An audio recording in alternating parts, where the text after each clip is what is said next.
copper in the refrigeration system. System getting cold, adding all the refrigerant. R134 and R22, R404 and R410, R290. That's the refrigerant that you can use. Universally licensed, pumping out the refrigerant through the evaporator coil getting colder. Down cycle pumping down the system into the receiver so the evaporator can get replaced.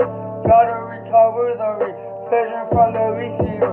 Gonna add a new condenser coil on the unit.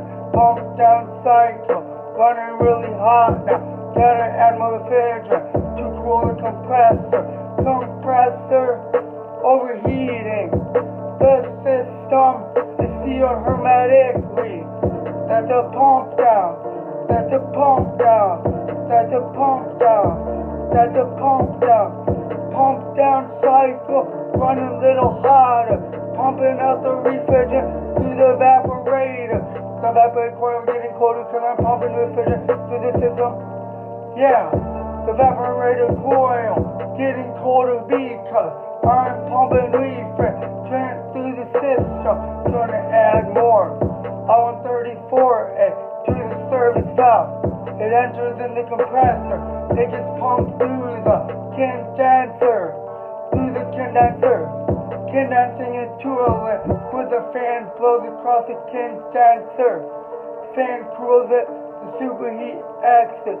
Superheat exiting the condenser, which is subcooling it. Then it goes through the capillary tube into the evaporator. The evaporator picks up the heat from inside the cooler.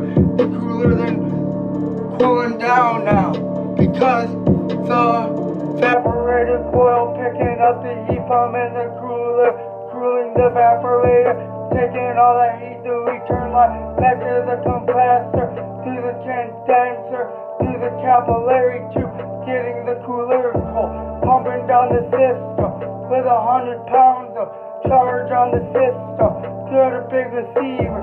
The receiver's about 14 tons. That's a lot of refrigerant liquefied into the condenser from the receiver to the TXV. The TXV adjustment, 15 minutes in between, adjusting that TXV, trying to get it colder than the system, getting cold enough. But we got ice on the return line. The return line's icing up because we got liquid refrigerant returning to the compressor running really hot. Then we know we got a low charge or a leak somewhere. Give me my brazing torch. I can fix this issue. Brazing copper piping, brazing our refrigerant line, brazing the system down to a 400 micron, pulling a vacuum on the sealed unit, pulling the vacuum on the unit to pull the air out. The evaporator getting colder and the system getting colder because recovering the refrigerant from in the capillary.